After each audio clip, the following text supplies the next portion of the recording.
오늘 우리에게 주신 하나님의 말씀은 구약성경 잠언 9장 13절에서 18절까지의 말씀입니다. 제가 가진 성경으로는 구약성경 919쪽에 있습니다. 잠언 9장 13절에서 18절까지의 말씀입니다. 잠언 9장 13절에서 18절까지의 말씀입니다.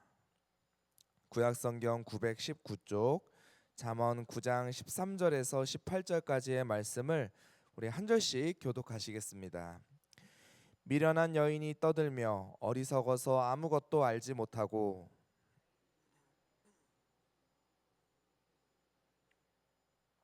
자기 길을 바로 가는 행인들을 불러 이르되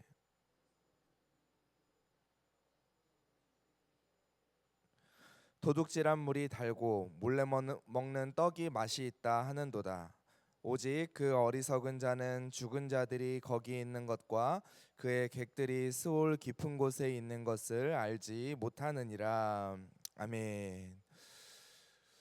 아마 이 자리에 계신 분들 중에서는 과거 정말 우리나라가 살기 힘들 때부터 이렇게 발전되고 많은 문명의 이기를 누리는 지금까지 많은 시절을 겪어오신 분들이 많으리라 생각합니다.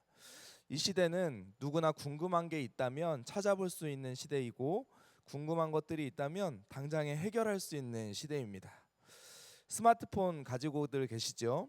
그거 하나만 있으면 성경 공부도 할 수 있고 설교도 들을 수 있고 내가 원하는 찬양도 들을 수 있습니다.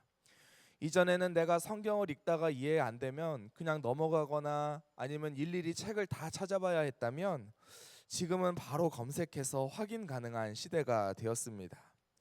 많은 그리스도인들이 출근하면서 오디오 성경을 듣는다든지 아니면 운동하면서 찬양을 듣는다든지 아니면 내가 집안일을 하는 동안 유명한 목사님들 그리고 좋은 설교가들의 설교를 듣는다든지 하는 이러한 모습들은 오늘날의 일상이 되었습니다.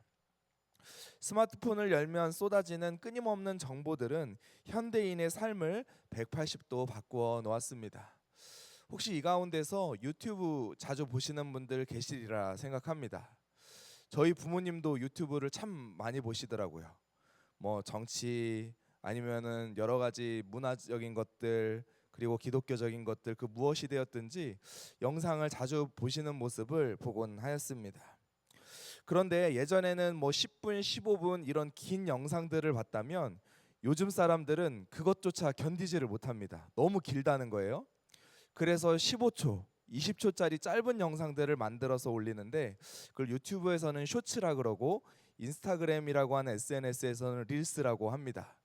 위로 한 번씩만 넘기면 그렇게 짧은 재미있는 영상들이 거의 무한으로 재생이 되고 반복이 되는 모습을 볼 수가 있습니다.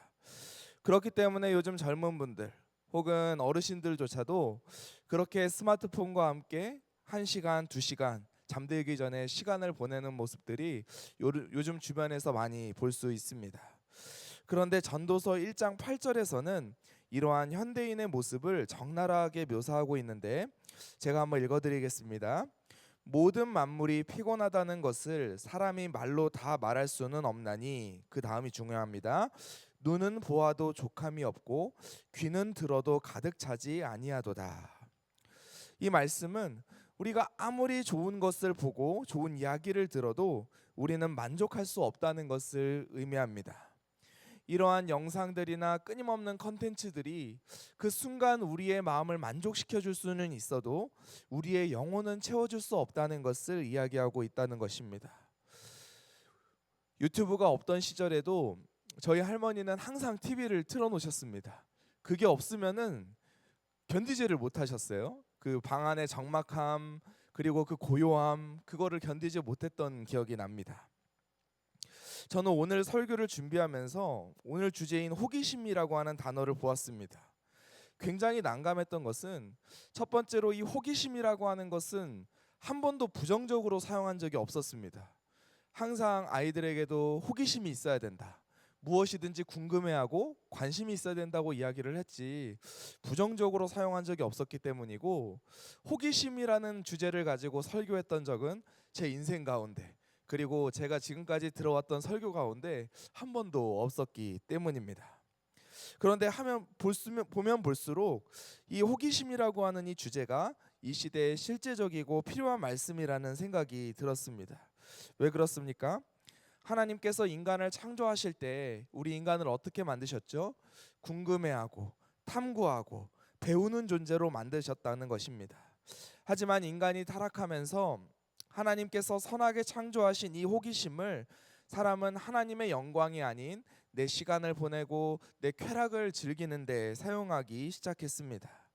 하나님에 대한 진리를 탐구하고 하나님의 말씀을 궁금해하기보다 새로운 것을 알고 싶어하고 신기한 것에 끌리게 함으로써 세월을 낭비하기 시작했다고 하는 것입니다. 오늘 우리가 읽은 잠언 9장에도 이와 같은 이야기가 나옵니다. 9장에는 미련한 여인이 나옵니다. 13절을 보시면 이 미련한 여인을 어떻게 묘사하고 있냐면 시끄럽게 떠들고 어리석고 아무것도 모르는 사람으로 묘사하고 있습니다.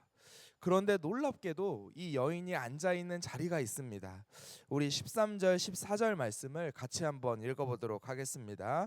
시작.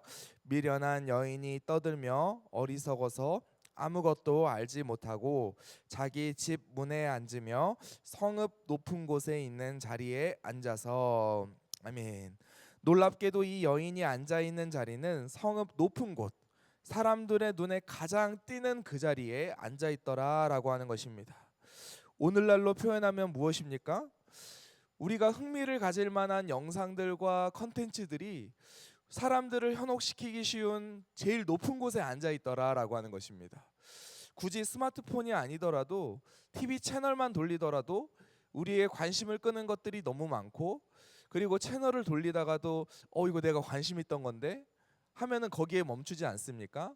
그런 것과 같이 이 미련한 여인이 앉아 있는 자리는 사람들이 보이지 않는 곳, 사람들이 다니지 않는 곳이 아니라 누구나 사람들이 많이 다니고 있는 가장 높은 곳에 앉아 있더라라고 하는 것입니다. 그리고 이 미련한 여인은 자기 길을 똑바로 가고 있었던, 정도를 걸어가고 있었던 행인들을 한 사람씩 부르고 유혹하기 시작합니다. 15절에 나타난 이 행인들은 본래 자기 길을 똑바로 가던 사람들이었습니다.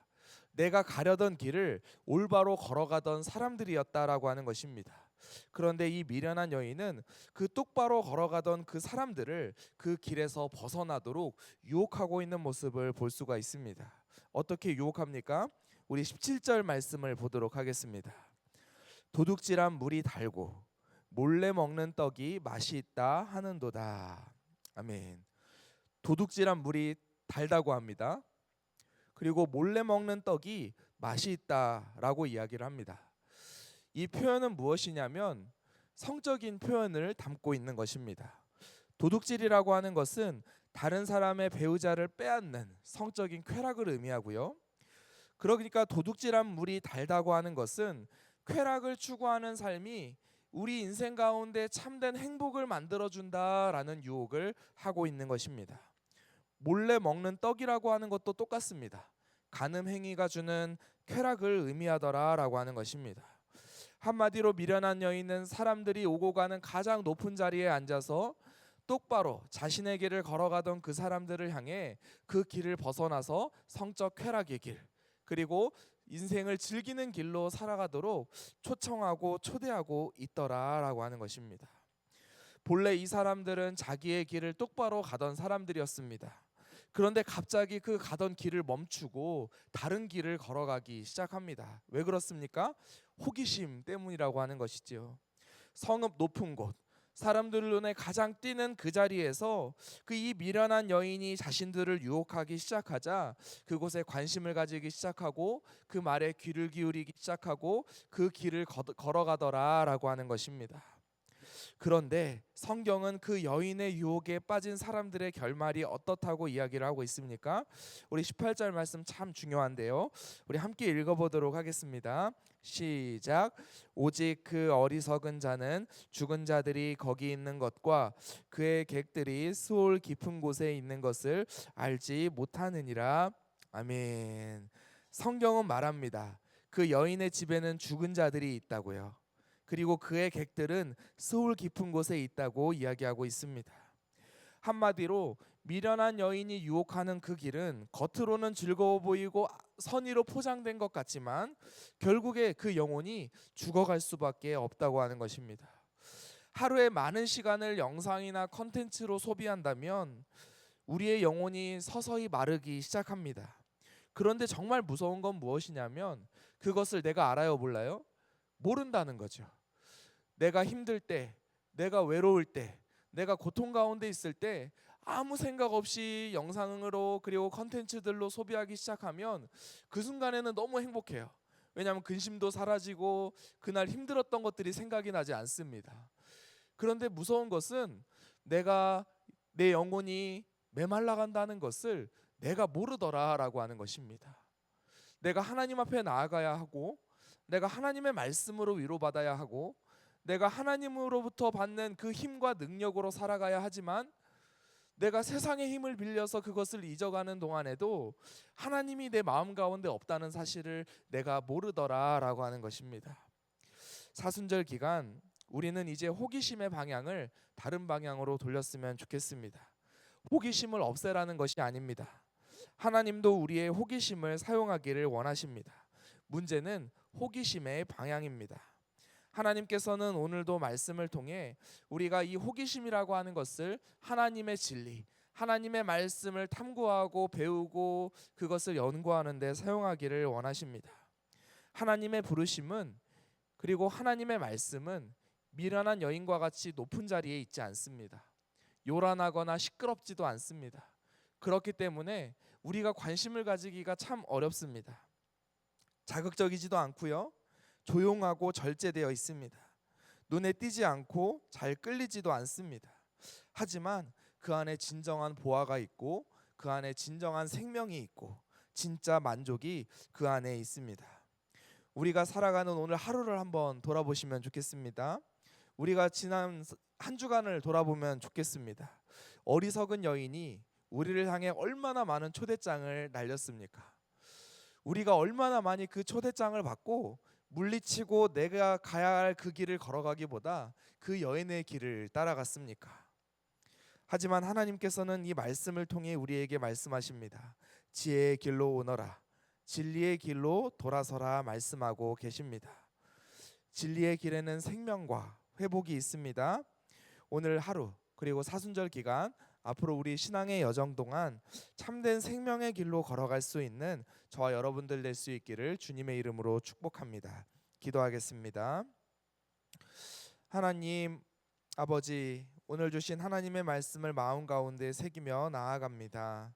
오늘 하루를 시작하며 겸손한 마음으로 주님 앞에 무릎 꿇고 나아가오니 주님의 뜻을 보여주시고 하나님께서 예비하여 주신 복과 은혜를 베풀어 주옵소서. 주님, 우리가 참된 길, 생명의 길, 말씀이 보여주는 그 길을 걸어가야 하지만 세상의 많은 목소리에 귀를 기울였고 세상의 컨텐츠들의 영상들의 우리의 시선과 생각들을 빼앗겨 왔음을 고백합니다. 하나님 불쌍히 여기시고 긍휼을 베풀어 주시고 하나님의 놀라운 은혜로 말미암아 하나님의 말씀 안에 참된 만족과 기쁨과 보화가 있음을 깨닫게 하여 주옵소서. 특별히 기도하옵기는 주님 다음 세대를 긍휼히 여겨 주옵소서. 특히나 다음 세대들은 이러한 영상과 세상의 문화에 빠져서 하나님께 돌아오지 못하는 다음 세대들이 너무나 많이 있습니다. 하나님께서 긍휼을 베풀어 주시고 하나님께서 은혜를 베풀어 주시어서 하나님의 말씀을 사랑하는, 그리하여서 주님의 진리를 탐구하고 주님의 진리를 따라 살아가는 세대를 일으켜 주옵소서. 오늘 우리의 삶 가운데 동행하여 주시는 성령님, 오늘 하루도 주님의 음성에 귀 기울이는 우리 모두가 될 수 있도록 인도하여 주시고 세상의 목소리가 아니라 하나님의 음성 따라 승리하는 우리들 될 수 있도록 인도하여 주옵소서. 예수님의 이름으로 기도드립니다. 아멘.